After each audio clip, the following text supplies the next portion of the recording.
Hello and welcome to Starting Points, where one thing leads to another.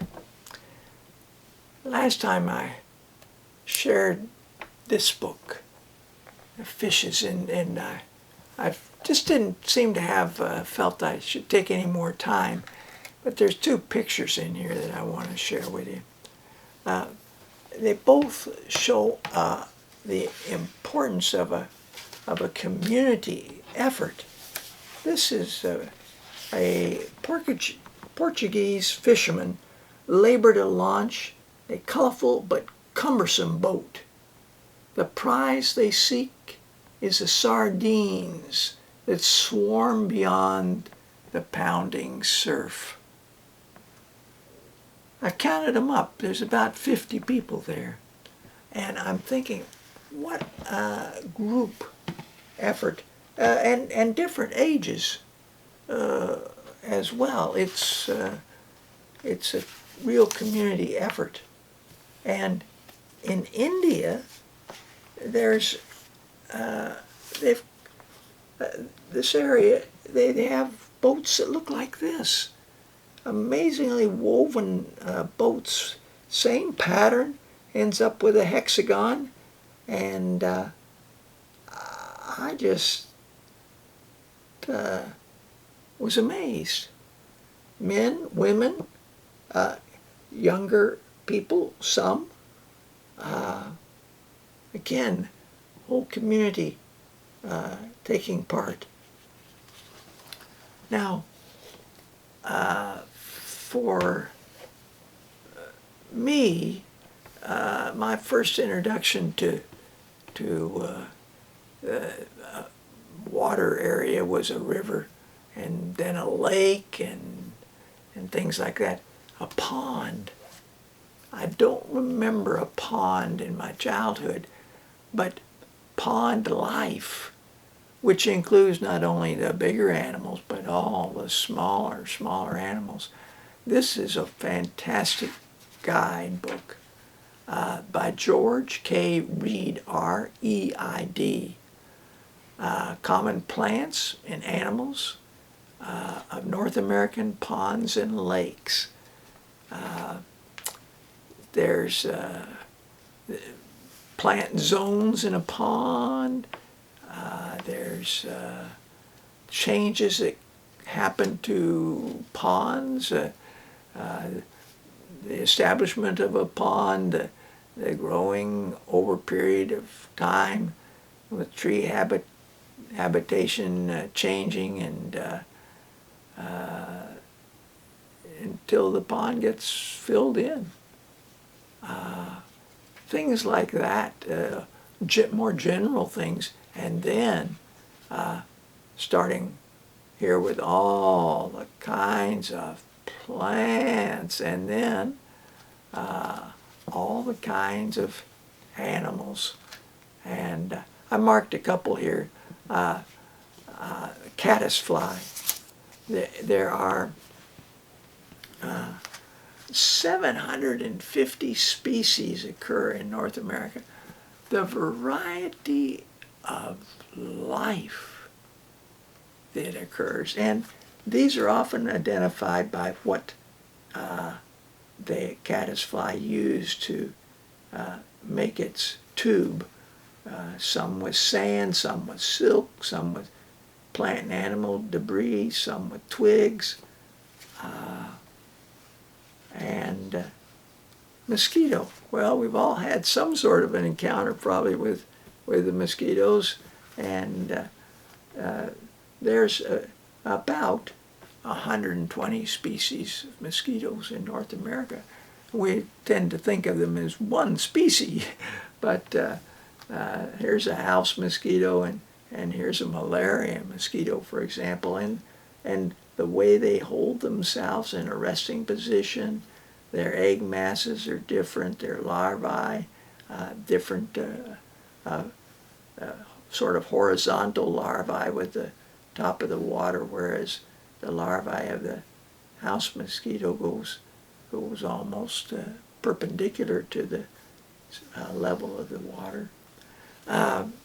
So I just thought, now there's a great book, and it reminded me of other books.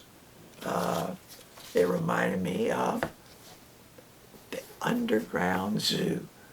I don't know just when I stumbled across this, but it's a wonderful book. Theodore is his first name. M.C. McClintock, Clintock.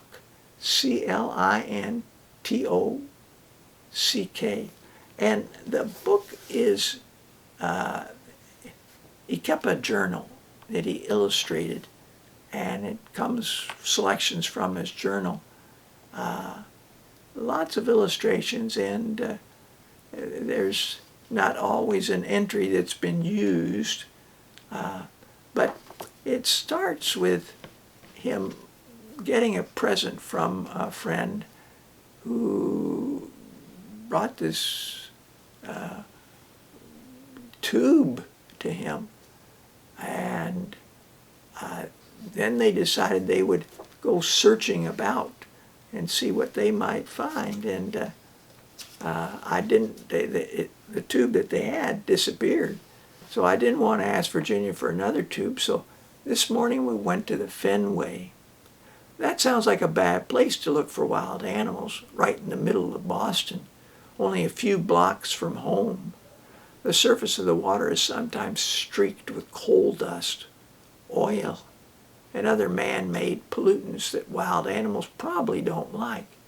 But it's the nearest water, and so we went with a basket containing a few jars and an old kitchen sieve with a handle. Now, what time of history was this published in? Well, this was 1938, and certainly the oils and coal dust, and people were heating a lot with coal then. So he is not interested in the name. He still refers to this creature as a tube. Now, it's a caddisfly, but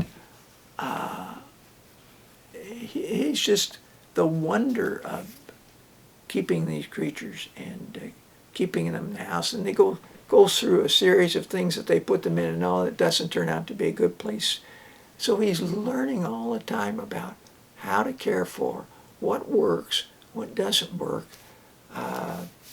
He finds that some of the beetles have escaped out of the aquarium, so he realizes he's going to have to put some screening over the top, and he figures that out, and it's problem solving, and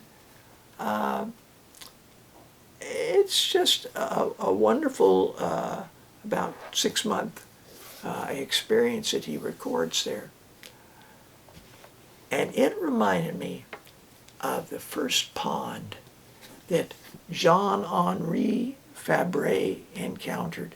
He lived up on a hillside, rocky hillside. His family was very poor, and he would take the ducks down to this pond area, and he noticed these various little things swimming and doing things, including a caddisfly. And he became fascinated with insects throughout his whole life. He was highly honored by the French, and anybody who looks into insects knows about Henri Fabre, and in part because his works were translated by Alexander de Mattos, Mattos, who translated them into English. And this book, looking through all his books and what he wrote about, Louise Hasbrouck, Hasbrouck, retold for young people many of these that she thought would be particularly of interest. And it starts with my first pond, and the second chapter is called The Caddis Worm, and then mason bees, and bees, cats, and red ants, and mining bees, and leaf-cutting bees, and cotton bees, and resin bees, and hairy sand wasp, and the wasp and the cricket, and the fly-hunting wasp, and a pine caterpillar, and so on and so forth. It's a fantastic, accessible book. This could be read by a 10-year-old. This could be read by a 10-year-old. This book is 16-year-old. Now, it's not to say the book is, it is a fantastic key and guide to small life that one might find in a pond, and the plants that one might find around a pond or a small lake. Pond Life by W. Engelhardt, Engelhardt, English. This is in England.